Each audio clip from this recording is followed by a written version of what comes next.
Lambiyong po kung tawagin dito sa amin. Delikado po yan sa mga maliliit na bangka. Pagka na-shoot ka dun sa pinaka-lambiyong. May mga nangyari nung onas, nakipag-fiesta dito sa amin. Din pagbalik nila papuntang bayan, tumaob yung bangka nila gawa ng hindi balance. Din sumalubong sila dun sa mga current na may mga whirlpool o lambiyong, tumaob yung bangka nila. 4 po yung namatay doon. Eto, malaki talaga to! Wow! Ang laki, boy! Sa lahat ng ginawa nating adventure, ito na ata yung isa sa mga extreme na nagawa natin. Grabe, pinagdadaanan natin. Ito. Woo! Grabe, namatay pa dito. Kuya, kaya yan? Dahil unang episode ngayong 2026 ay bibigyan ko kayo ng isang hindi pangkaraniwang adventure. Isang paglalakbay na bukod sa mamamangha kayo ay tsak masisinda kayo sa peligro na ating pagdadaanan. Approaching pa lamang tayo. Tignan nyo yan! Saan kayo nakakita na umuusok na batis? Sakto, dahil wala pa po tayong pananghalian, ilulutuin na natin to. Alright, lubog na natin. At kung naaamoy nyo lang yung amoy ng kinalalagyan natin, parang bugok din na itlog. Amoy asupre po. Kita nyo naman siguro na kahit medyo umuulan-ulan, nababakas pa rin po yung natural na ganda ng mismong falls na nasa ating likuran. Hindi ko inasahan na ito pala yung madadatnan natin. Maniwala man po kayo sa hindi, kapag tayo po ay naghahanap na mga pwedeng puntahan sa iba't ibang panig ng Pilipinas, wala po tayong ka-idea sa mga makikita natin. Ready na ba kayo dahil magro-road trip tayo mula Albay hanggang Sorsogon para makita ng personal mga pambihirang mga lugar, mga nakakatakot at mga malalakas na ipo-ipo o tidal whirlpool na makikita nyo dito sa Pilipinas. Di pa po pala tapos dahil ito na yung parte ng karagatan kung saan napapaligiran na po tayo. Napapaligiran na tayo ng lambiyong. Nasa gitna na talaga. Meron sa kaliwa, meron sa kanan, meron sa harapan, at meron sa likuran. At tulad yan, bumubulwak yung tubig mula sa ilalim pataas. At yung agos mula doon sa may San Bernardino Strait, pumupunta dito tapos nagke-create ng lambiyong. Napapaligiran na po tayo ng lambiyong.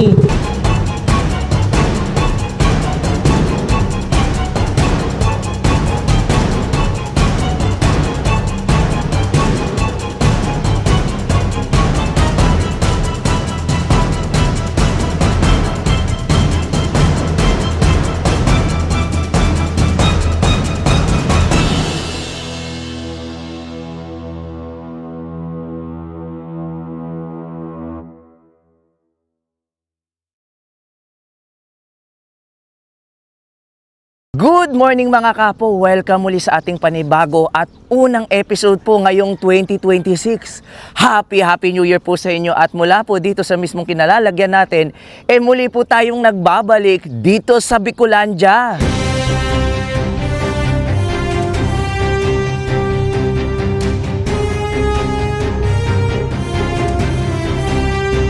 Kasalukuyan po tayo ngayon naririto sa mismong Legazpi City, Albay, kung saan matatanaw nyo itong napakalaking estatwa ng Nuestra Señora de Salvacion dito po sa mismong rotonda. Wala po akong ideya kung nasan man tayong eksaktong lokasyon naroroon ngayon. Pwede nyo pong hanapin sa Google Maps itong Nuestra Señora de Salvacion. At kung hindi po ako nagkakamali, itong mismong estatwang nasa ating likuran, ito po yung pinakamalaking statwa na Birheng Maria sa buong probinsya ng Albay.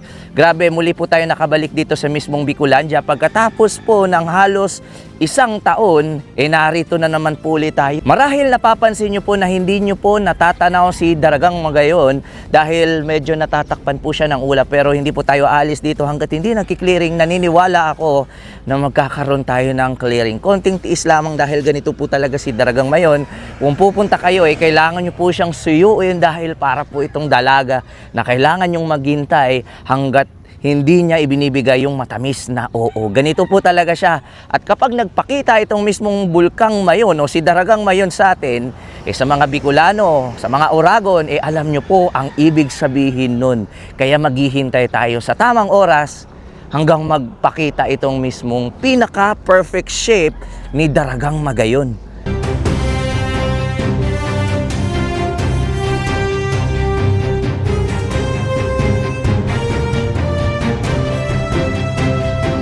Ngayon habang naghihintay po tayo sa mismong pinaka-perfect shape ni Daragang Magayon, dahil New Year po ngayon, meron po akong ipapakita sa inyong bagong gadget natin na DJI Action 6 at itong DJI Mic 3.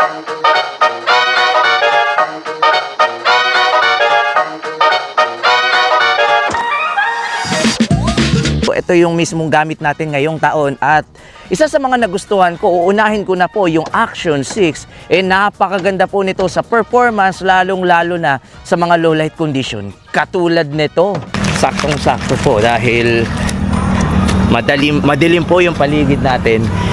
Kita nyo naman po yung pagkakaiba. Kung sino yung mas lamang pagdating sa low light condition, at wala po tayong ibang ginagamit na audio kundi yung mismong audio ng mismong Action.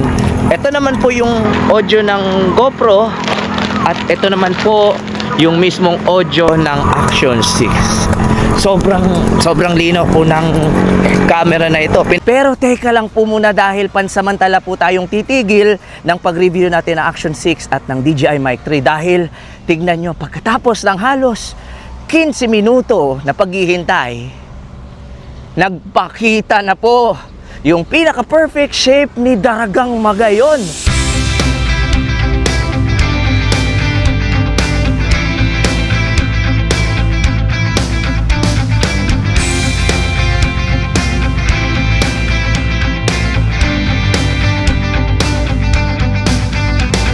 Mabalik na tayo sa ating pinag-uusapan patungkol sa Action 6 at DJI Mic 3. Klarong-klaro po, wala pong duda na itong mismong Action 6 na hawak-hawak natin yung naghahari ngayon sa mga action camera pagdating sa mga low light performance ng itong DJI Action 6. Meron po siyang 1 1/3 sensor at meron siyang variable aperture mula 2.0 hanggang 4.0. Para sa mga hindi po nakakaintindi kung ano yung aperture, the more na bumababa yung numero mula sa 4 hanggang 2, the more na mas bukas po yung sensor niya pagdating sa low light condition. Kaya lamang na lamang po itong Action 6 pagdating sa mga madidilim na senaryo. Meron po siyang tatlong paraan para maikonekta itong DJI Mic 3 sa mismong Action 6. Ganun po siya ka-flexible. Pagdating naman po sa DJI Mic 3, ito po yung kanyang case.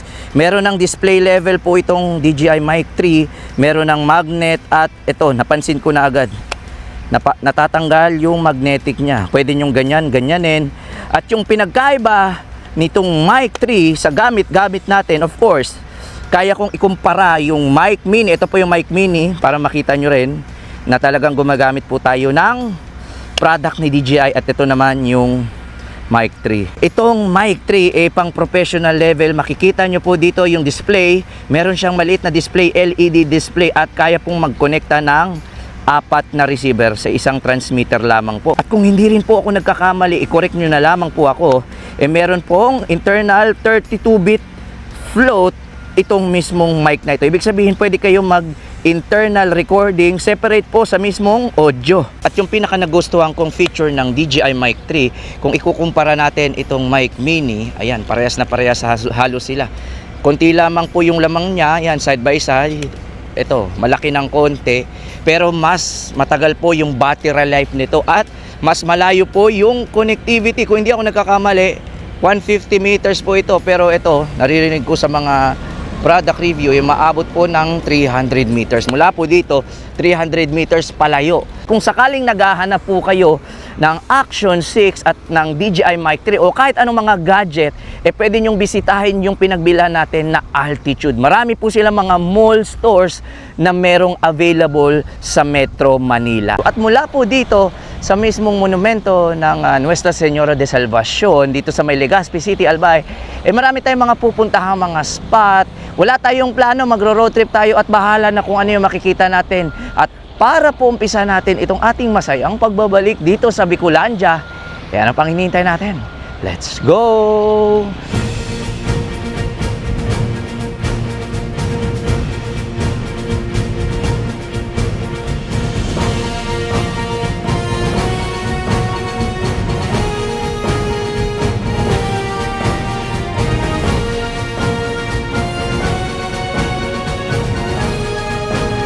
Nga pala, total nandito na rin tayo sa may Legazpi City, Albay.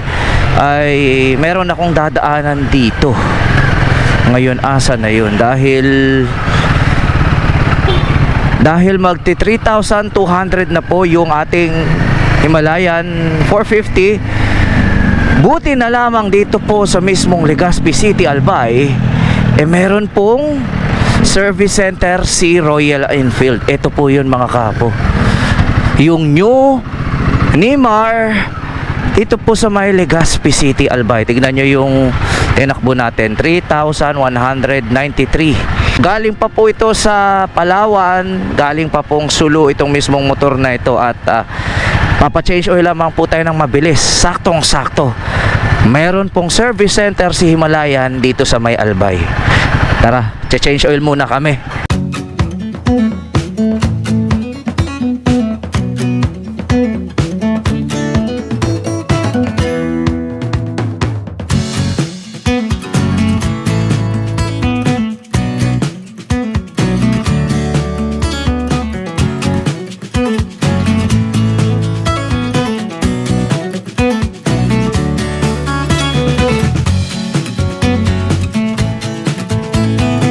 Pagkatapos po natin magpa-change oil ng mabilisan, change oil lamang po yung ating ginawa.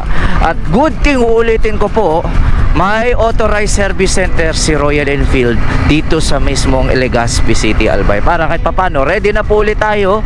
At yung interval ko po, hindi ko po kasi nabanggit kanina, yung interval ko sa kada change oil ko po ay 3,500. Pero sa manual po ay every 5,000 dapat magpalit ka na. Pero dahil bugbog at babad tayo sa mga mahahabang biyahe, kaya ginawa ko lamang pong 3,500. Palit na po agad tayo ng langis. At mula po dito sa mismong kalsadang pinagdadaanan natin na tinatawag na Bicol 640 ay meron pa po tayong 33 kilometers or kulang-kulang mahigit 1 oras papunta sa pinakapakay natin or sa unang destinasyon natin.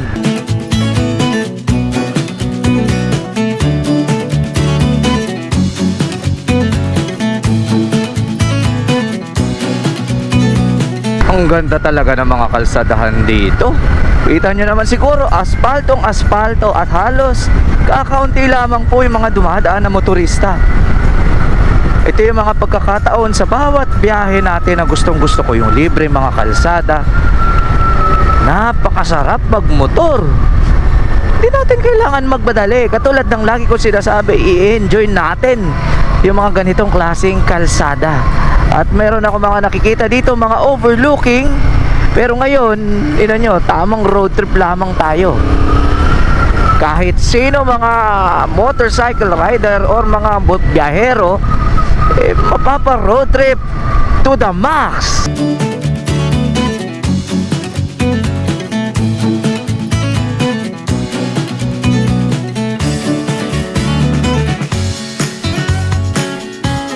Basta nandito tayo sa lugar kung saan makikita si Daragang Mayon, ayan, sumisilip na naman po siya. At tingnan nyo tong kinalalagyan natin. Ula po dito, tanaw ulit natin si Mayon. Only view na meron si Mayon dito sa may parte ng Manito, Albay. Tignan nyo.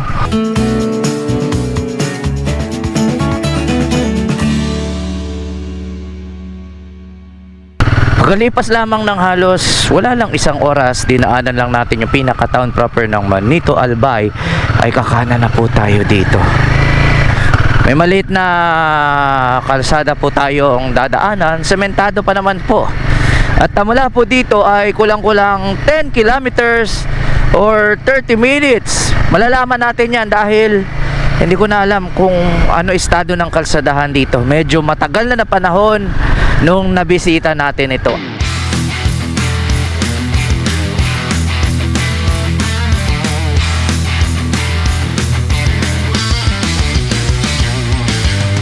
Kakapasok lamang po natin ng Inang Maharang. At mula po dito kulang-kulang 7 kilometers pa po, 20 minutes papunta sa pinakapakay natin. May maliit na komunidad naman po dito, kaya hindi na kayo dapat pang matakot. Kahit nasa paliblib tayo ng paliblib na lugar, ito po yung itsura ng kalsadahan nila dito. O, di ba? nakikisama yung panahon. Sana magtuloy-tuloy at kahit papano pala, sana medyo umulan ng konti dahil yung bakay natin ay hindi ko sigurado kung ano yung magiging itsura kapag tirik yung araw katulad nito.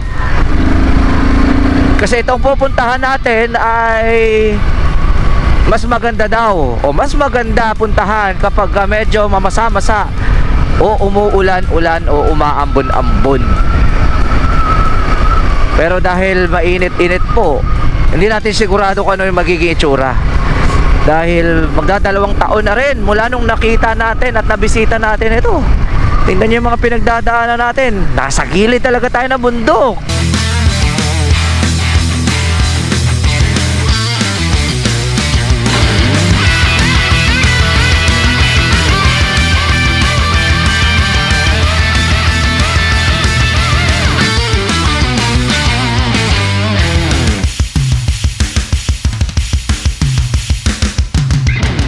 Pagkalipas ng halos wala lang 20 minutes, napakabilis ng naging biyahe. Ganito talaga kapag walang traffic. Eto na yun. Tay, good morning. Pwede pa pong pumasok doon? Pwede pa. Ayun, pwede tayo. Ngayon, subukan nating ipasok itong motor natin. Ayun, malalaman natin kung ano yung status. Pwede naman daw. Kasya pa ba ganito kalaki motor dito? Ayun. Yun, may ano. Ngayon sigurado ako sa mga avid subscriber ni Kapo. Ay, ito na agad. Tignan nyo to. Approaching pa lamang tayo. Tignan nyo yan. Saan kayo nakakita na umuusok na batis? Ito na yun, mga Kapo.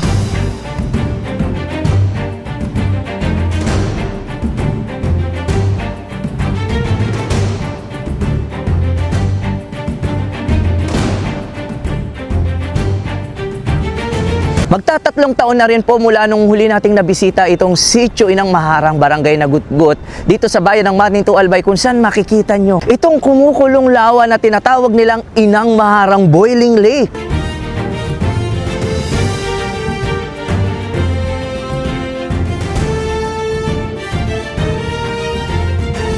Hello sir, dito sa Boiling Lake, Sitio Inang Maharang, Maninto, Albay. Tatay, itatanong ko lamang po, may idea ba kayo bakit tinawag na Inang Maharang? Sa mga ninuno namin, dahil daw yung tatlong magkapatid, sabi nila, nanay, wala tayong panulam. Sabi daw ng nanay, ito, mayroon dito. Ito, mayroon asin at saka sili. Sabi daw ng isa, nanay, ano pala, maarang? So kaya tinawag na Inang Maharang ay Oo. Dahil sa panulam nila. na maanghang. Oo, manghang. Kaya Inang Maharang sa Tagalog Oo. ay Manghang.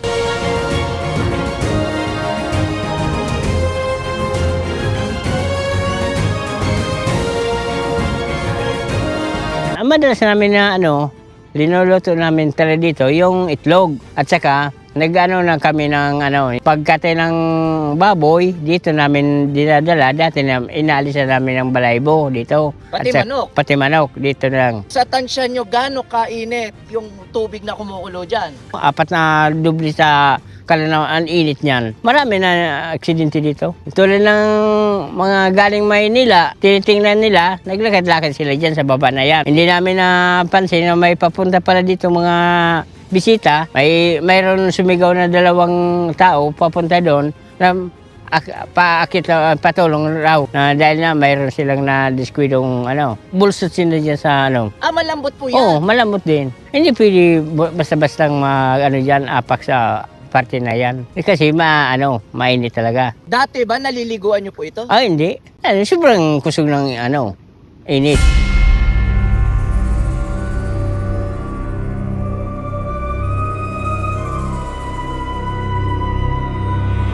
At dahil nakabalik po tayo dito sa mismong Inang Maharang Boiling Lake, susubukan ulit natin. Meron tayong dala-dalang itlog dahil sa sobrang init na kumukulo dito sa mismong Boiling Lake ng Inang Maharang, nakakaluto po ng itlog. Tatay, gaano kabilis maluto yung ganito? 15 minutes. 15 minutes. Na-excite na ako. Total, wala pa tayong kinakain. Tara, Kailangan natin magdahan-dahan dahil malalambot po yung lupa. Sakto dahil wala pa po tayong pananghalian at inabutan na tayo dito sa may Inang Maharang, ilulutuin na natin to. Ito. Ayan oh. Alright. Lubog na natin. Iyon. Hihintayin na lamang natin ng mga 10 to 15 minutes hanggang maluto yung itlog. At mula dito sa kinalalagyan natin, nararamdaman ko na yung init. At ganun pa rin po, ayan o. Yung amoy ng asupre, alam mo yung bugok na itlog, yun po yung amoy ng kinalalagyan natin. Marami pong mga kumukulo, mga bagay-bagay dito, katulad yan. Ito pa, yan, lahat yan. At meron pa dyan, halos umuusok po lahat ng kinalalagyan natin.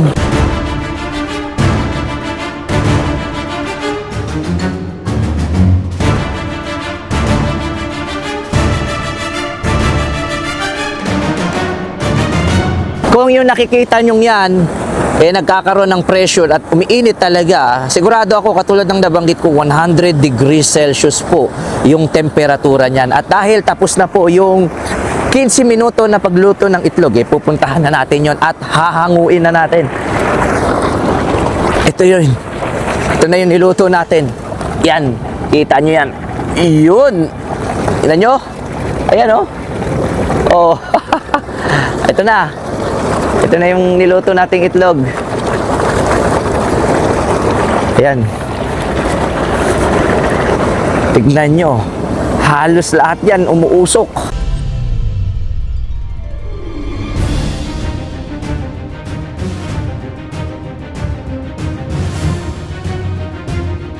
Saktong-sakto to boy. Wala pa tayong tanghalian. Ito pala yung life hack pagka pupunta kayo dito. Huwag muna kayong kakain dahil pwede naman kayo magpaluto ng itlog. Wala pong amoy kahit anong, yan, kung ano yung amoy ng itlog, ganun pa rin po. Unang subo po para sa inyo, ito yung nilagang itlog na niluto po natin dito sa may Inang Maharang Boiling Lake. Para po sa inyo. Sarap. Wala pong pinagkaiba. Masarap ito, may asin at suka. Kahit 1% po, hindi ko nalasahan yung asupre. Itlog po, pwedeng maluto, pero bawal po magluto dito ng manok tsaka baboy. Pwede lang po magtanggal ng mga balahibo at nung balat or yung parang yung feathers niya. Parang itlog, pwede kayo mag-direct dito. Kain po tayo. Ito po yung mga patunay na hindi kayang pantayan ng AI-generated videos, yung totoong natural na ganda na meron dito sa may bayan ng Manitou, Albay. Katulad yan, umuusok pa rin, grabe. Wala po kayong ibang gagawin dito kundi magluto ng itlog katulad ng ginawa ko.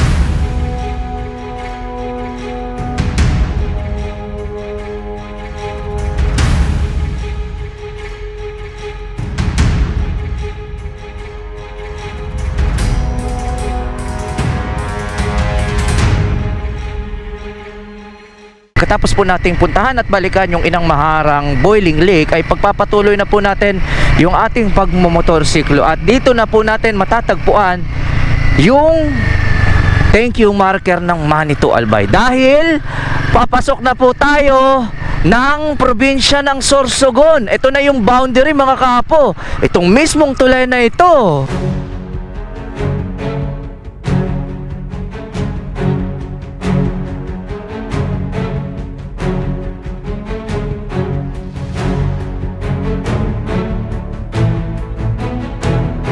Matapos lang ng halos 3 kilometro mula doon sa may boundary ng Sorsogon at ng Albay, nandito na po tayo sa unang barangay ng Bacon, Sorsogon. Ewan ko kung anong pangalan nito, pero ito yung ruta na hindi natin nagawa 3 years ago nung naka-ADB 150 pa tayo dahil off-road po doon sa may unahan.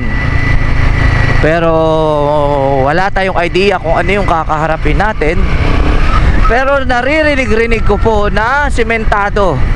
Malalaman natin kung totoo ba at kung makakatagos tayo. Dahil mula dito sa Albay, para hindi na tayo umikot ng malayo, dediretso na po tayo. Pwede nyo tignan sa mapa yung Manitou, Albay hanggang Bacon, Sorsogon. Nasa East side po tayo, East Coastal Road po itong mismong kinalalagyan natin.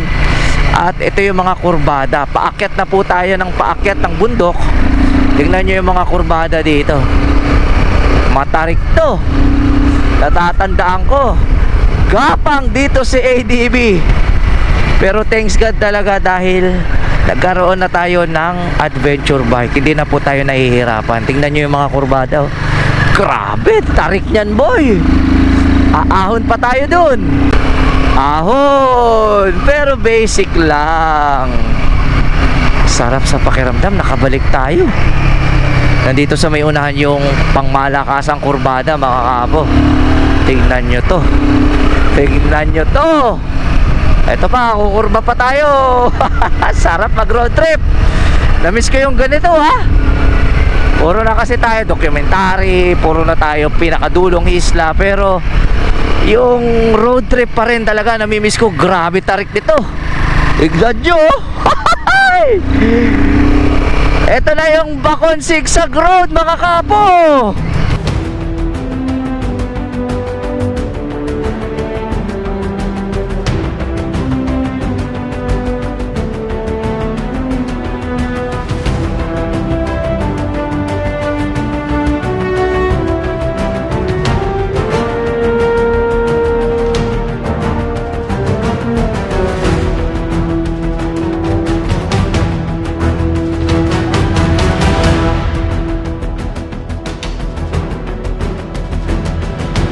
Nung huli mga pagbisita natin ay hanggang dito lamang po tayo. Dito po mismo. Dahil hindi na tayo nagtangkang umakyat pa.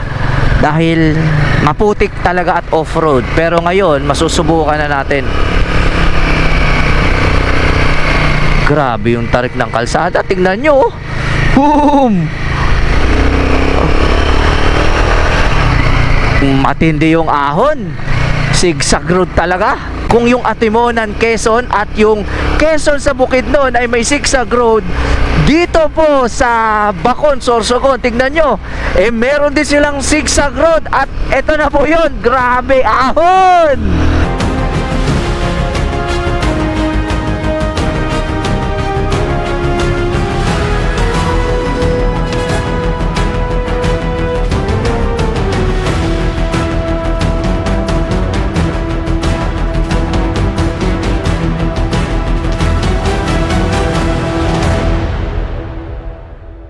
Patuloy tayong umaahon ng umaahon at dahil pasado alas 4 na po ng hapon ay tatagusin lamang natin ito at titignan natin kung anong itsura.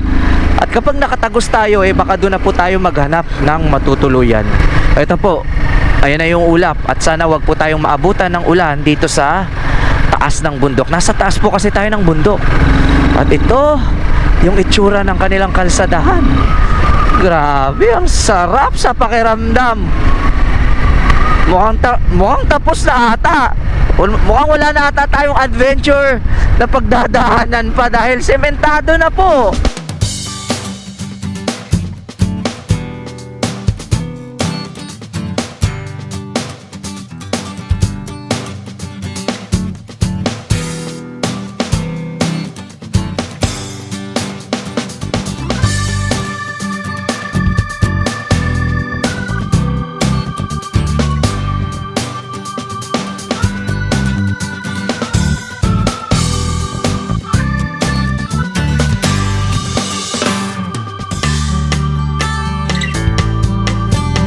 Matapos lamang po ng halos isang oras, pagpasensyahan nyo na po kung medyo nagpaspas tayo dahil nagtanggal po tayo ng antok. At para matanggal po yung antok medyo kailangan ko pong i-activate yung sarili ko dahil mahirap nang antokin habang nagmamaneho. Kaya medyo nagpaspas po tayo ng konti. Pagpasensyahan nyo na po ako. Ulitin ko na po, nakababa na po tayo pero magpapahinga na po tayo. Hindi ko na alam kung nasa na tayo. Pero meron ako ditong nakita inbox. Mukhang ito, ewan ko kung ano na yan. Papahinga na tayo. Tatanong tayo, wala akong ano. Sir, good afternoon. May available na rooms? Ang overnight, sir. Opo. Opo, 1.6 po, sir. Saan po pwede? Saan po yung Magpe-payment kayo dyan, sir. magpe-payment muna. I-ask kumakay sa red. Okay, sige. Thank you. So magbabayad muna tayo. Nandito tayo sa inbox. Ngayon, dahil medyo napagod tayo, mula Metro Manila kahapon ay wala pa po tayong maayos na tulog. Kaya ngayon, dahil day 2 po natin ngayon dito sa Bicolandia, ay maga tayo magpapahinga. Time check 5 yan, 5 o'clock ng hapon. Pahinga po muna tayo. Tapos bukas po natin ipagpapatuloy yung ating adventure, promise. Kilala nyo po ako, pag sinabi kong makapagpahinga lang si Kapo, ipagpapatuloy natin ito. See you tomorrow po. Good morning mga kapo, ito na po yung ating continuation. Pagpasensya nyo na po kung dumiretso na tayo sa ating tutuluyan. Galing pa po tayo ng Legazpi City, Albay, at nandito na po tayo ngayon sa Sorsogon City sa probinsya ng Sorsogon.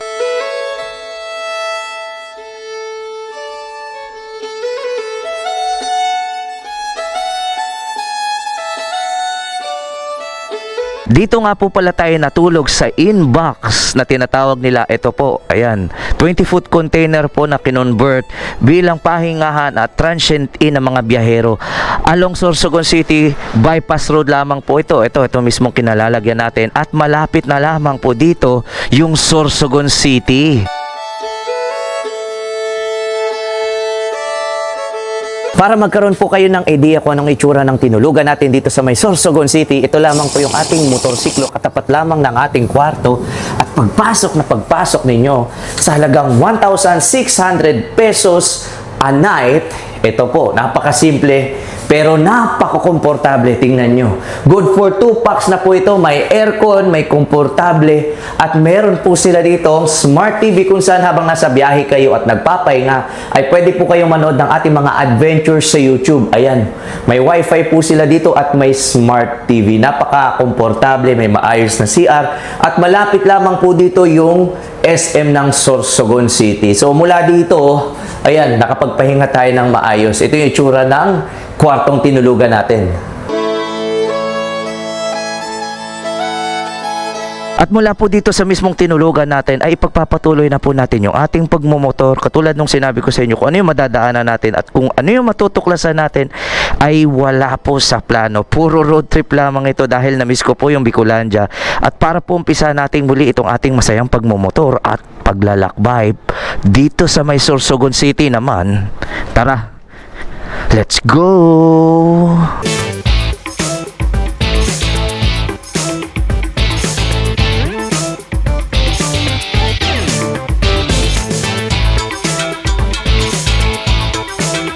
At ganun-ganun lang, narating na po natin.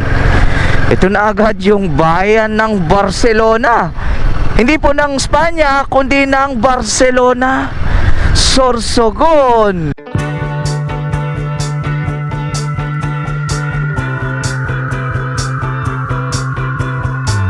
May nakalagay dito, 2026 Barcelona Sorsogon. Mabilisan lang to, hindi tayo hihinto. Meron ditong simbahan. Ikutan lang natin. Ano pangalan ng simbahan na ito? St. Joseph Parish. Ayan, ito yung simbahan nila dito. Simbahang Bato. Ikutan lang natin dito, mabilis. Total, nandito na rin naman tayo eh. Tapos, ayan, katapat ang dalampasigan. Ang ganda oh. Ito yung ruins ng Barcelona. At tignan nyo, 2026 na. Medyo hindi lang talaga maganda yung panahon. Ayan, may ulap at malakas po talaga yung hangin. Kita naman sa mga puno na malakas talaga yung pagbuyo ng hangin sa mga oras na ito. Pero tayo ay pagpapatuloy na po natin yung ating pagmomotor. Kaya ang gagawin po natin dito ay dito tayo dadaan. Ayoko dyan sa main highway nila. Kaliwa tayo dito sa kanilang boulevard.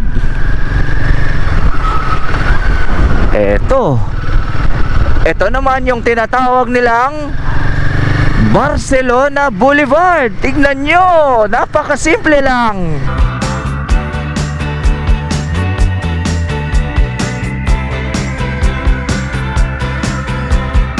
Hindi ko po sigurado kung tapos na ba ito or pwede nang makadaan hanggang sa dulo. Pero kung saan lang tayo abutin, hanggang doon lamang tayo. Pero sa ngayon, dito tayo dadaan.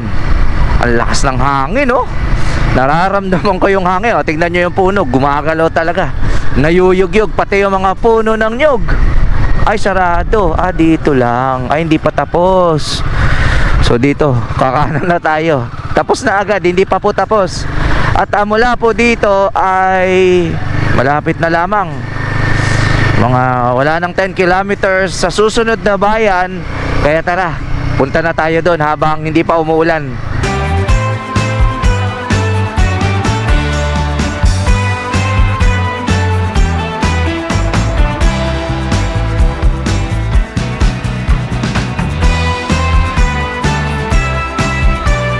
Ang ganda talaga ng coastal area. Kahit nakadaan na tayo dito, na-amaze ako. Tingnan nyo, iba yung senaryo kapag ganito yung Palawan. Napakaganda ng coastal area nila dito. Wow!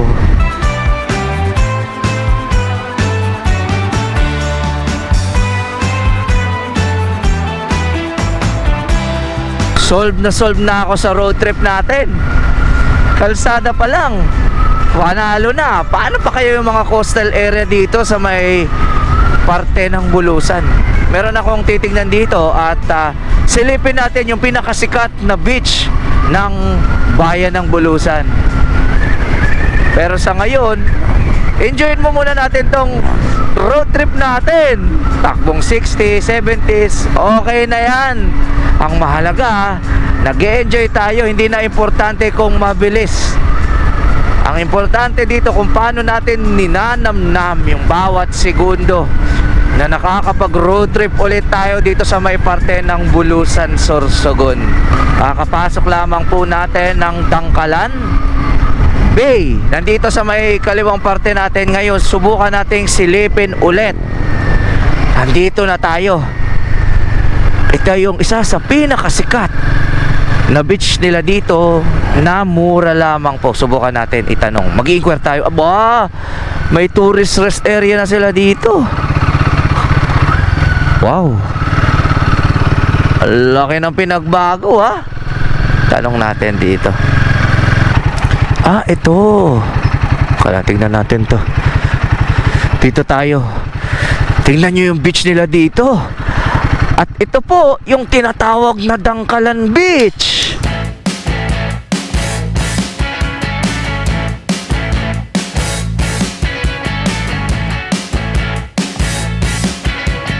Hello po sir, good morning po, mabuhay. Welcome to Dangkalan Beach Resort po. 40 per head po. Ang student po is 30 per head. Ang parking po ng motor is 20 pesos. Then ang 4 wheels po is 50 pesos. Nag-open po kami simula ng 6 o'clock AM. Then ano po kami kuklose ng 10 PM po. Pwede naman po magdala ng tent, kaso bawal pa po mag-overnight. So may bayad po ba yung pagdadala ng tent? Meron po, 150 po ang tent. Kada isang tent? Opo. Pag wala naman po silang baon na tent, meron naman po kaming mga cottages, sir. 350 po each.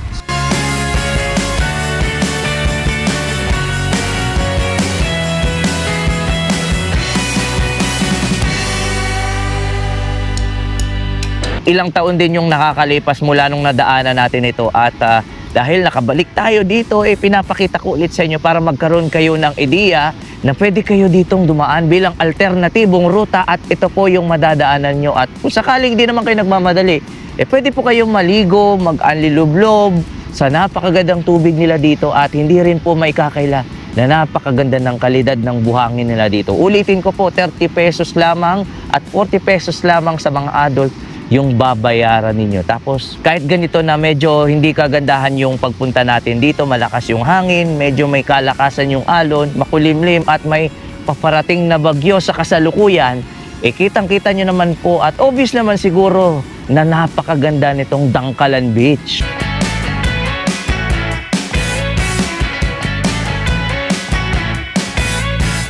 At dahil nakabalik po tayo dito sa may bayan ng Bulusan, Sorsogon, total narito na rin po tayo ay magsa-side trip lamang po tayo dito. Bago po natin puntahan yung pinakapakay natin, ay meron lang akong titignan dito at hindi ko alam kung ano yung madadatnan natin. At dahil hindi naman po tayo nagmamadali, puntahan natin ito. Bago tayo pumunta sa pinakapakay natin, may sasadyain lamang tayo dito.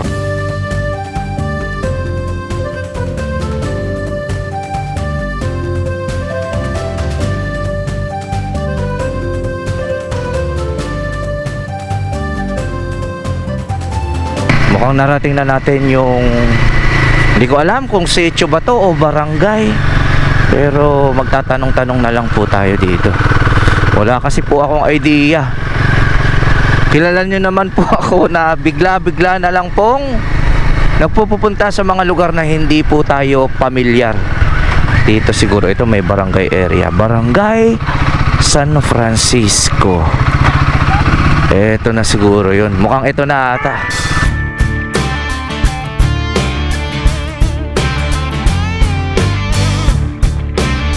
Pagdating po natin dito sa may Barangay San Francisco, sa bayan po ng Bulusan, Sorsogon, ay iniwan lamang po natin yung ating motorsiklo at maglalakad pa daw tayo. So mula dito, magsisimula na yung lakaran natin at wala tayong idea kung ilang oras o minuto man natin tong lalakarin pa. Tingnan nyo yung pinagdadaanan namin.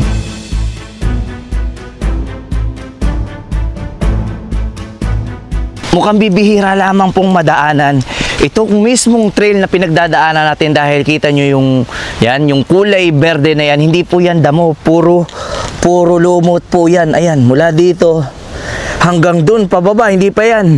Hanggang dun pa. At habang binabaybay natin itong trail na ito, meron akong napansing kakaiba o para sa akin ngayon ko lang nakitang puno. Ayan. Para siyang malaking pandan tapos may kakaiba siyang prutas. Hindi ko alam kung ano yung pangalan nito sa inyong lugar, lalong-lalo na dito sa may Bulusan, pero meron siyang prutas. Hindi ko rin alam kung nakakain nito. Pero dahil madulas yung pinagdadaanan natin, ay ito na. Mukhang may pababa doon. Dito na ata magsisimula yung pababang trail patungo sa pakay natin.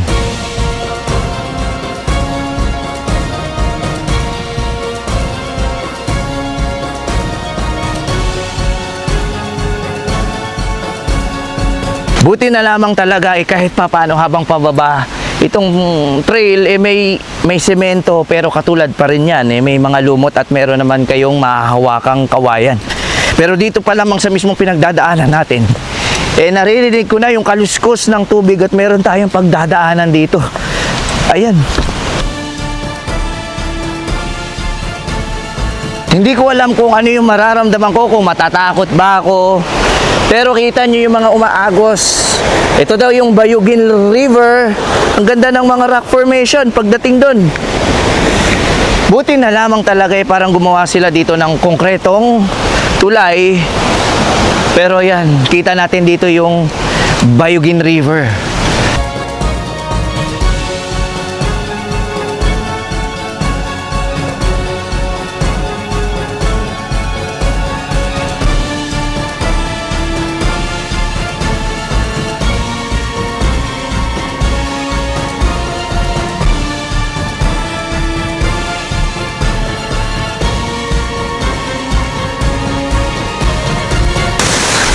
Makalipas lang ng halos wala lang 20 minutos mula doon sa may itaas, kailangan nyo lang pong magdahan-dahan dahil bukod sa pababa at pabulusok, may mga lumot katulad nito. At dito nasisilayan ko na. Sino nga naman na mag-aakala na bukod sa Bulusan Volcano, meron tayong natagpuang nakatagong waterfalls dito sa bayan ng Bulusan. Ito na. At ito, yung tinatawag na Bayugin Falls!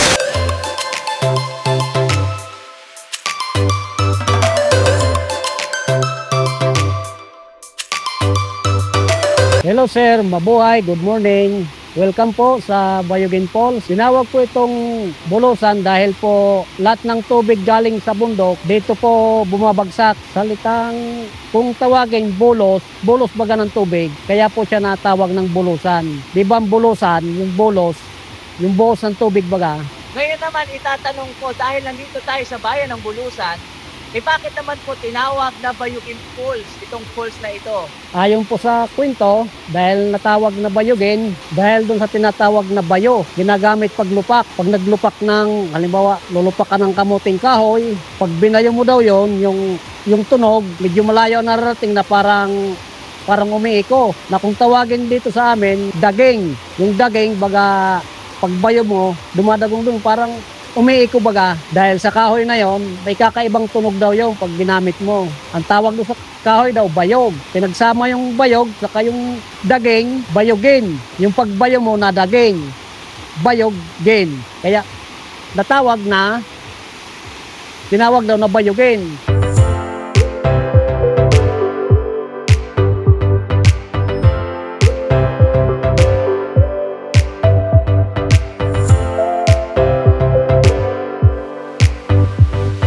Sa ngayon po, dahil nalipat sa LGU, wala pang entrance dahil inaayos pa nila. Ang sa ngayon lang, para lang sa environmental, 10 peso. Yung lalim yan hanggang mahinang tubig, hanggang baywang lang. Sa ngayon po, medyo malalim.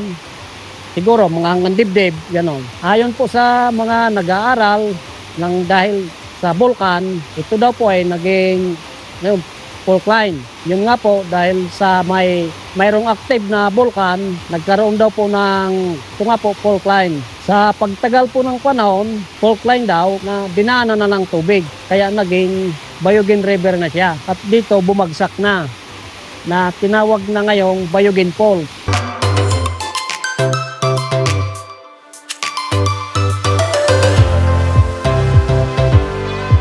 Kita nyo naman siguro na kahit medyo umuulan-ulan, nababakas pa rin po yung natural na ganda ng mismong falls na nasa ating likuran. Hindi ko inasahan na ito pala yung madadatnan natin. Maniwala man po kayo sa hindi, kapag tayo po ay naghahanap na mga pwedeng puntahan sa iba't ibang panig ng Pilipinas, wala po tayong ka-idea sa mga makikita natin. At katulad nitong Bayugin Falls na matatagpuan dito sa may bayan ng Bulusan sa Sorsogon, kita nyo naman, tingnan nyo yung nagagandahan at napakaputing tubig na nanggagaling sa falls na yan. Sa mga taga-subaybay po natin sa ating YouTube ay alam nyo na napaka-espesyal nitong bayan ng Bulusan sa akin dahil narating din po natin yung pinakasikat o pinakatanyag na tourist spot sa kanilang bayan dahil taong 2023 nung narating natin yung pinakatuktok, yung Blackbird Crater ng Bulkang Bulusan.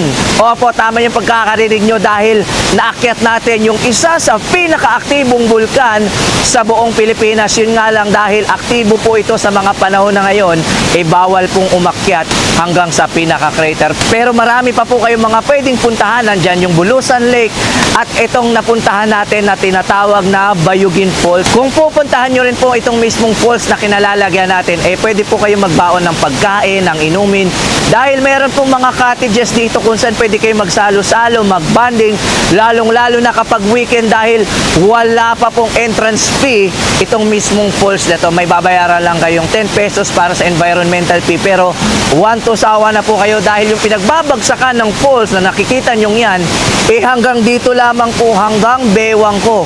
5'8" po yung tangkad ko at hanggang dito lamang daw yung lalim ng tubig. Sigurado po ako mag-e-enjoy po kayo at katulad ng lagi kong pinapaalala sa lahat ng turista o kahit saan man po kayo pumunta kapag pupunta kayo sa mga ganitong klaseng lugar, yung baong-baon yung basura, yung plastic na dala-dala nyo papunta dito sa mismong falls o kahit sa anong parte ng Pilipinas, idadali nyo rin po pabalik kung saan kayo nanggaling. Huwag po kayo mag-iiwan ng bakas. Pwede kayong mag-enjoy pero huwag kayong mag-iiwan ng kalat. Katulad yan, napakaganda mga kapo, na pagbibigyan tayo ng panahon, may paparating pong bagyo pero kita nyo, ang ganda ng falls!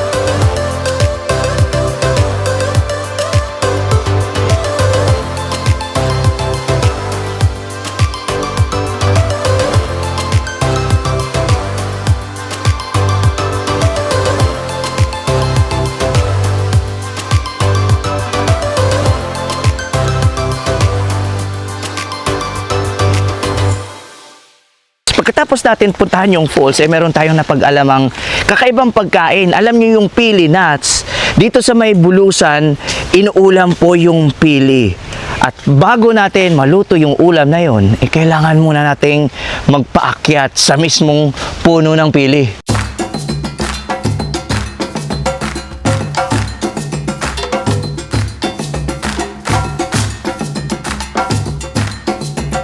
Akala ko noong una maliit na puno lamang yung pili, pero first time kong malaman na napakataas pala.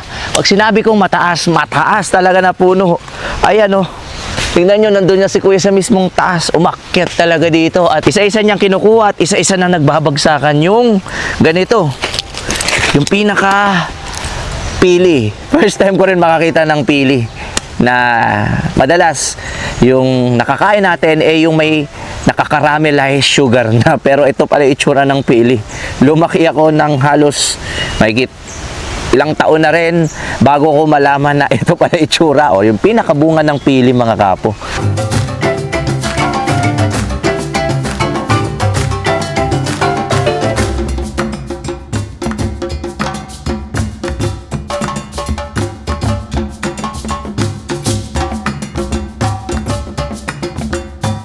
Matapos lang ng halos 20 minutos na pagkuha sa mismong puno ng pili, ito na po. Ito na yung nakuha natin. Kaunti pa lamang ito dahil hindi pa season ng pili, pero kahit papano meron tayo nakita. Ang dami oh. Madami-dami na ito. At ito yung uulamin natin. Pagkatapos natin i-harvest, ilulutuin naman natin to. Meron daw silang kakaibang paraan para kainin itong pili, lingid doon sa ating pinaka-paborito natin, yung pili nuts na nakakameralize. Yung paglalagyan natin ng mga nakuhang pili, fresh pili po ito galing sa puno, ayan, lalagay natin sa anahaw. Grabe, ang dami nito. Ito yung ginagawang bubong. Ito yun po. Opo. Pagkatapos natin kolektahin lahat ng mga pili nuts, yung fresh pili ito. Ito na ata yung pinakakaiba at pinaka-natural na bouquet o pili nuts sa buong buhay ko. Tingnan nyo, dami nating nakuhang pili. At dahil nakolekta na po natin yung mga pili, ito na yung oras natin na lulutuin na natin ito. Tara!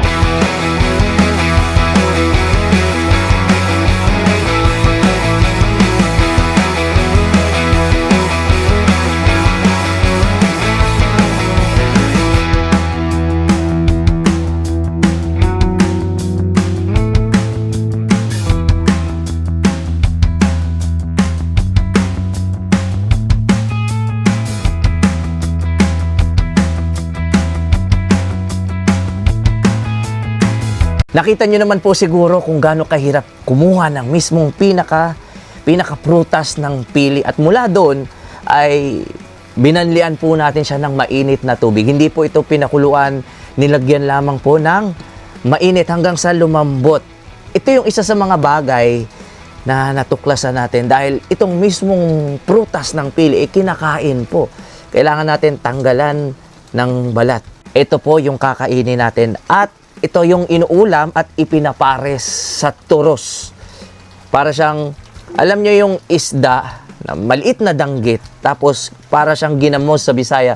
Bagoong style siya, maalat-alat siya, maliit na isda po ito. At ito, isaw-saw-saw, ipapares natin ito. Saktong-sakto, wala pa tayong kain. At unang subo po ng pili na may turos o kuyog, unang subo po para sa inyo. Ngayon kung i-describe ko yung lasa, itong lasa lang muna ng pili o yung pinaka-pulp, yung pinakalaman niya. Para siyang kamote na mashed potato na medyo maasim-asim, konti lang naman. Kaya pinaka-the best pala ito ipares. Kaya naman pala yung mga taga dito sa may Bulusan, ipinapares po itong pili dito sa may isda. Ito yung kuyog na tinatawag nila o turos. Para siyang bagoong. Kain po tayo.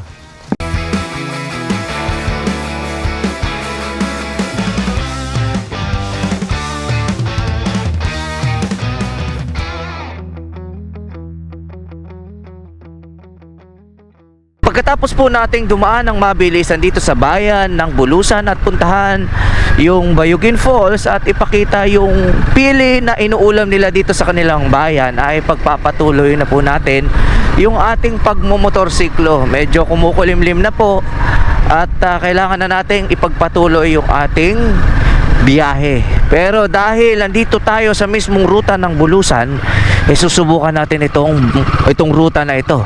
San Bartolome, San Eugenio at San Rafael. First time ko pong dadaanan itong ruta na ito dahil 2 years, 3 years ago, hindi pa po tagos itong kalsada o itong ruta na ito.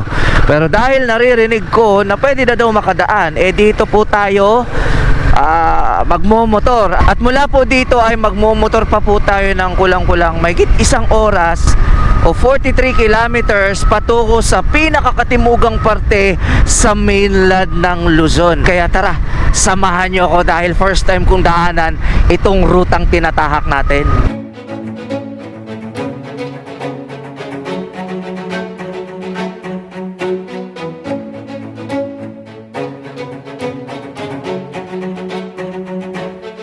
Kakapasok lamang po natin ng Santa Magdalena at wala nang 5 kilometers nasa Matnog, Sorsogon na po tayo. Tingnan nyo, ito yung itsura ng east side ng Sorsogon. Coastal area. Ang ganda. Kunting-kunti na lang. Aba, akalain mo yun, tagos na. Mula dun sa may Albay, kapag dumaan po kayo sa east side, mula sa may Manito, Bacon, hanggang dito sa mismong Santa Magdalena, tagos na po. Ayan o. Wala na akong nadaanan kahit isang off-road. Sementado na po lahat. At itong mismong kinalalagyan po natin, sunod-sunod na po yung mga beach resort dito sa may parte ng Santa Magdalena. Katulad yan. Ang gaganda po kasi ng mga buhangin dito.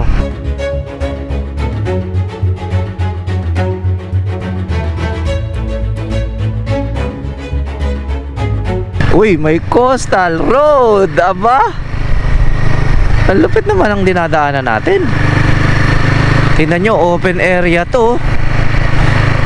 Ang lalakas ng alon.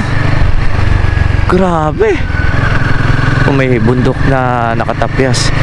Pero tingnan nyo dito, ang lakas ng alon. Pero sana ganito lamang po yung panahon. Wow, ang ganda!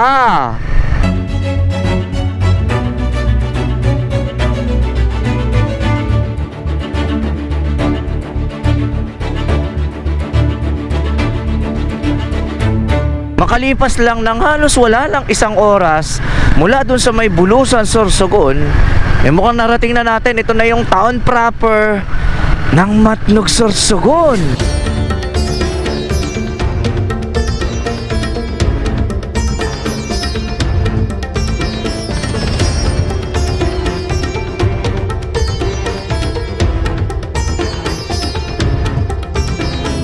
Medyo nagbibigat na rin po yung daloy ng trapiko dito sa mismong bayan ng Matnog.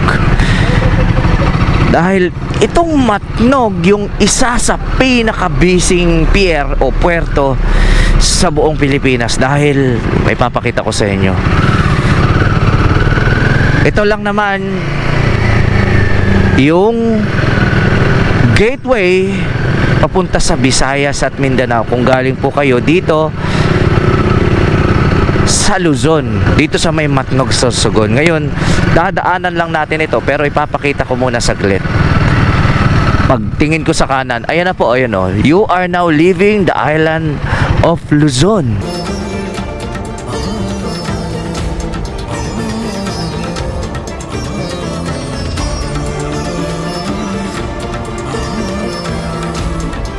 Ngayon, lalagpasan lamang natin itong pinaka Matnog Port dahil mula po dito mayroon pa tayong pupuntahan mga 11 kilometers. Hindi pa po tayo tatawid ng Pabisayas, pero dito muna tayo. May gusto lamang po akong tignan at tara samahan nyo ako dahil meron tayong pupuntahang kakaibang lugar.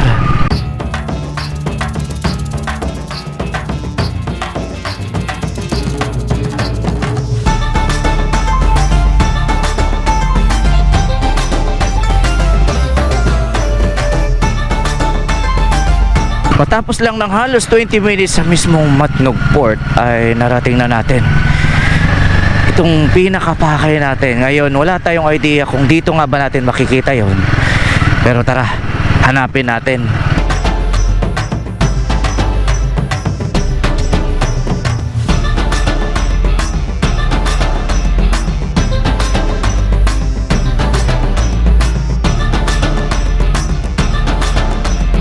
Pagdating natin dito sa may barangay Puro Pandan, bayan pa rin ng Matnog, Sorsogon, iniwan na lang natin yung ating motorsiklo dahil sasakay po tayo ng bangka. Kailangan natin sumakay ng bangka dahil meron akong gustong makita ng personal. Pero bago tayo sumakay ng bangka, kailangan muna natin magsuot ng life vest dahil papansin nyo naman medyo malakas na po yung agos ng dagat. Ito talaga yung sinakto natin at saktong-sakto po. Full moon ngayon, kaya malakas po talaga yung alon. At mamaya, malalaman nyo kung ano yung sasadyay natin.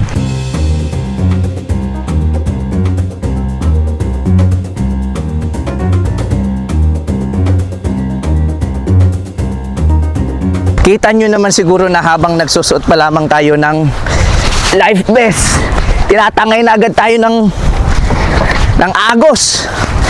Sa sobrang lakas ng agos, hindi ko alam kung ano yung madadatnan natin at yung sasagupain natin.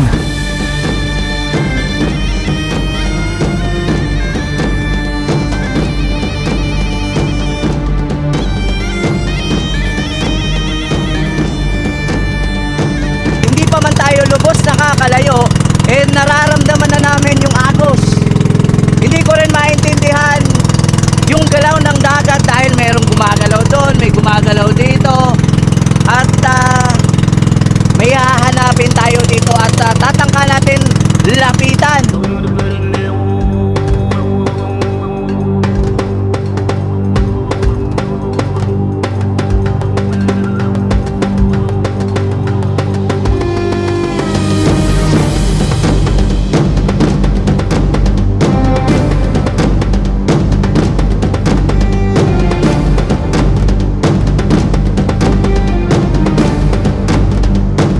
Para magkaroon po kayo ng idea kung saan man lupalop tayo ngayon naroroon, pwede nyo buksan yung Google Maps or online maps sa inyong mga cellphone at sa inyong mga tirahan at hanapin nyo yung barangay Puro Pandan at yung katapat na isla ng Kalintaan.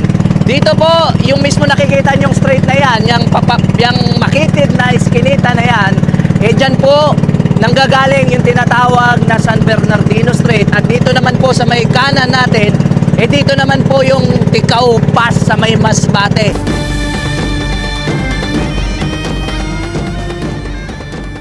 At ito, pinagdadaanan natin yung malaking lambihong Overfall.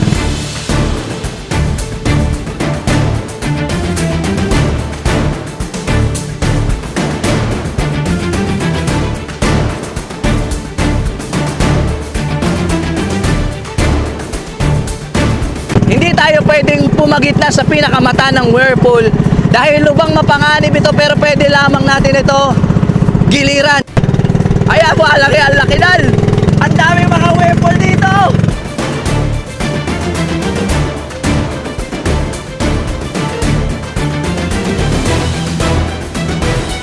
Ang palatandaan ng mga matatanda rito, sa buwan. Buwan yung nila, tinitignan. Then, pagkabilugan daw ng buwan, malalakas daw ang current noon. Mas malakas kisa sa kalahati yung buwan. Kasi kadalasan pag kalahati lang yung buwan, kumbaga patay yung agos. Parang mahihina lang. Di tulad ng kabilugan ng buwan na napakalakas ng current niya. Lambiyong po kung tawagin dito sa amin. Kasi pagka malakas yung current niya, kadalasan ang nagiging dahilan, pagkakasalubong ng malakas na current, pagkakaibang direction, minsan galing Ticao Pass, din galing sa San Bernardino Street, tapos tatama dun sa medyo mababaw na lugar, yun, kaya nagkakaroon ng lambiyong. Dun sa lambiyong po, delikado po yan sa mga maliliit na bangka. Maski di makina, di pambut po. Basta maliliit po, kaya pong lamunin yan. Basta hindi mo makontrol yung takbo o andar ng makina mo. Kumbaga, kakainin yung bangka mo. Tataob po yun pagka sobrang bilis mo, pag hindi mo na-control yung andar ng makina mo. Posible na pagka nakabitaw ka dun sa bangka mo, kakainin ganun. Posibleng malunod ka. Siyempre sa lakas ng pag-ikot, kayang lumamon ng tao yun. Kahit na maliit na bangka, kaya niyang ilubog. Ilalo pa kaya kung tao lang. May mga nangyari nung onas, nakipagpiesta dito sa amin sa Barangay Kalintaan. Din pagbalik nila papuntang bayan, yun tumaob yung bangka nila, gawa ng hindi balance yung bigat. Din sumalubong sila dun sa mga current na may mga whirlpool o lambiyong, tumaob yung bangka nila. 4 po yung namatay doon, linamon sila ng lambiyong, kaya yun, hindi na sila nakakuha ng buhay. Nakuha sila, mga lumipas na yung 3 araw, 4 na araw.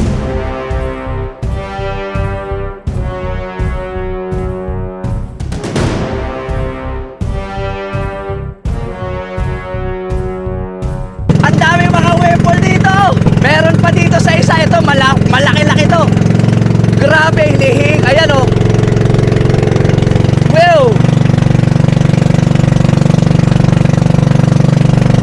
Meron pang isa. Ayan.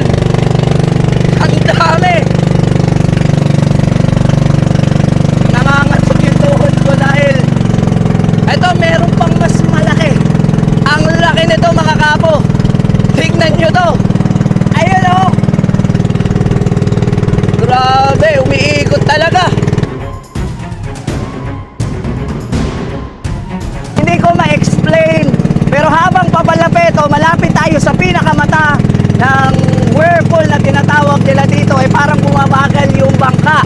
Lubang napakapanganib ng ginagawa natin. Kaya kahit papano ay nagsuot po tayo ng life vest dahil kung sakaling biglang may lumusot na whirlpool sa dadaanan natin, ay may malaki ang tsansa na mapailalim yung bangka. Katulad nung nakita nyo kanina, ang lalaki nun.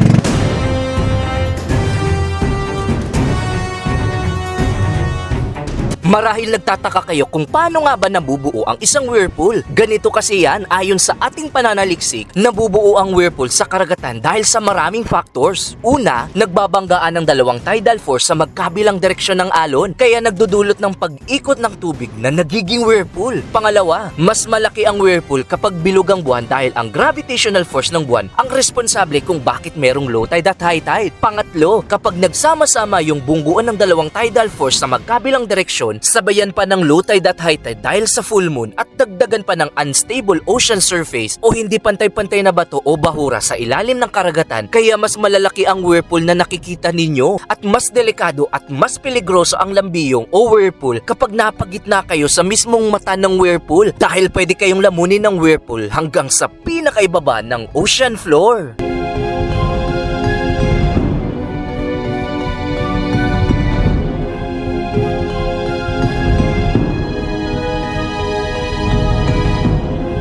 Pwede ka naman lumapit, wag mo lang dadaanan yung pinaka-imbudo niya. Yun ang delikado eh. Kaya mo naman lumapit na mga 5 meters sa kanya, wag mo lang dadaanan talaga. Wag mo lang sasagasaan yung pinaka-imbudo niya. Yun yung delikado.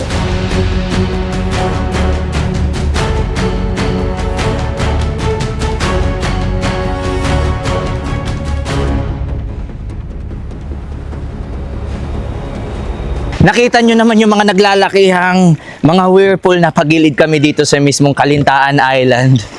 Medyo nanginginig yung kamay ko, nangangatog yung buong katawan ko dahil tingin kami ng tingin sa mismong kaliwang parte namin dito, pero may namumuo na palang malaki dito sa may kanang parte namin, kaya medyo kinabahan ako ng konti, kaya napagilid kami dito. Ito na yung tinatawag nilang Kalintaan Island. Tapos ito na yung pinagdadaanan natin kanina, kung saan nakita nyo yung mga naglalakihan talaga. Hindi lang isa, hindi lang dalawa, halos lagpas 10 mula doon hanggang doon sa may unahan. Namumuo talaga yung whirlpool na tinatawag nila. Kumbaga, ito yung kinakatakutan ng mga residente dito sa isla. Lalo na yung mga baguhan, pagka nalaman mayroon diyang ganyan. Kasi itong lambiyong dito sa tapat ng barangay namin, pagka tumatawid kasi kami galing dyan sa isla sa Burong-Burungan, madalas dyan ang tapo namin eh. Kaya iwas na iwas kami dyan. Sa lakas ng current, doon kami mag-uumpisa. patawid dito, dyan yung pinaka-delikadong lugar. Sigurado pagka tumawid ka ron, dyan ka mapupunta, siyempre kakainin ka ng... So paano gagawin? Kasi Minsan, umaatras kami pa ganun muna, papalampasin muna namin yan. Saka kami didiretso. tatay, tatanong ko dito sa Kalintaan, paano nyo ginagawang tawirin yung mga yan? Kasi alam naman na ang daanan namin dito, sir. Paano ginagawa nyo po? Paano nyo binabasa? Nakikita namin yung ng agos, ang lakas. Kaya lumilihis na kami dyan sa part na na yan na pinakatakutan dito. Tinatawag dito sa amin Lambiyong. Ngayon, tatanong ko, meron bang bumabiyahing mga bangkero tuwing gabi dito? Mayroon po. Meron. Mayroon po. Eh paano kapag yung low tide nasa gabi? Paano yun? Hindi ba delikado po yun?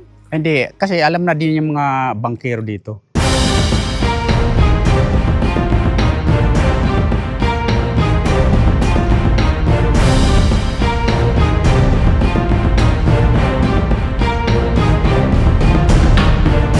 Grabe, pinagdadaanan natin. Ito. Whew. Grabe, namatay pa dito. Kuya. Kaya yan. Kinabahala ko biglang napatay yung makina. Ayun lamang yung Lambiyong. Kuya, kinabahala ko doon ha. Hindi ko alam kung makikita nyo ba sa ginagamit nating camera, pero ito lamang yung pinakaligtas na distansya natin sa pinakalambiyong o whirlpool dito. Ayan, meron namumuo dito. Ito, ang laki nito. Tingnan nyo to. Dadaanan natin mismo. Ang laki nito, boy! Kita nyo yan?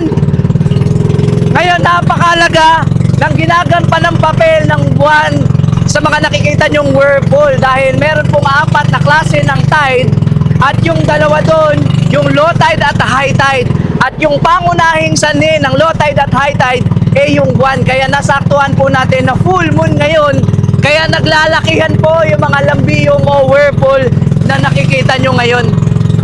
Kakaibang experience to dahil ito yung mga pangyayari sa karagatan na tanging inang kalikasan lamang po yung gumagawa. Yung mga nakikita nyo mga whirlpool na yan, hindi po AI generated po yan. Katulad nito, ang laki oh. Woo! Malapitan. Eto pa, meron pa. Ang daming mga whirlpool. Eto, ang laki din oh. Hindi po yan AI generated. Yung pinagdadaanan po natin ngayon, totoong whirlpool po.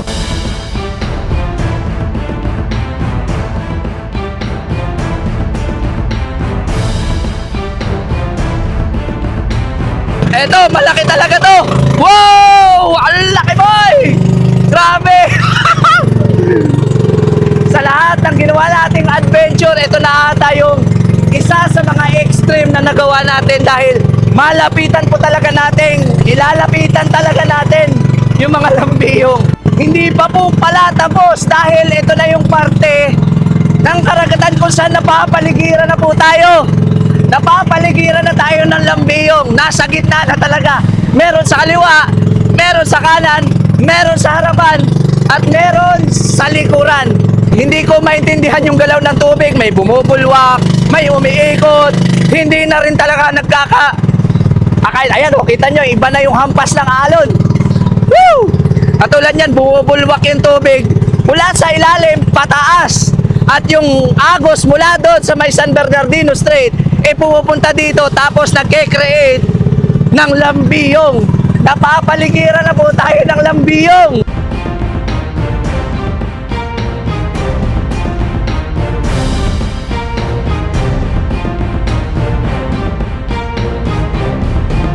Ang laki po ng ginagampan ng papel. Ay, putik. Ito na, kuya. Kuya, nasa gitna tayo. Grabe naman to. Woo! Ayoko na. Meron dito. Ayan o. Woo! Kakaibang experience to. Huwag na huwag nyo po gagayahin itong ginagawa natin dahil talagang dinadaanan namin sa gitna yung mga naglalaki ang lambiyong dahil napakadelikado po nito dahil maaari kayong higupin ng lambiyong hanggang sa pinakaibaba ng karagatan. Kaya hindi po basta-basta dapat yung kukunin yung bangkero at huwag na huwag nyo rin po kung gagayahin.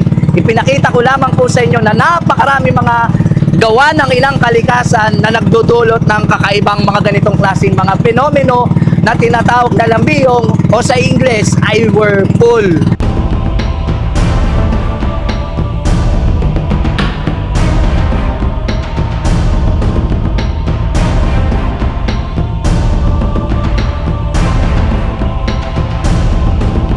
Naway nagustuhan nyo po yung ating muling pagbabalik at pag-i-explore dito sa Bicolandia. At kung mahilig po kayo sa mga ganitong klaseng travel adventure, ay baka naman po pwede akong makahingi ng isang subscribe mula po sa inyo. Napakalaking tulong po ng isang subscribe ninyo sa ating munting channel. At para lagi na din po kayong updated kapag nag-post ako ng mga ganitong klaseng travel adventure sa ating YouTube. At katulad pa rin ng dati, 2026 pa lamang po at nagsisimula pa lamang po yung taon natin at marami pa po tayong mga pupuntang mga malalayong lugar upang ipakita sa inyo yung mga tagong paraiso dito sa Pilipinas.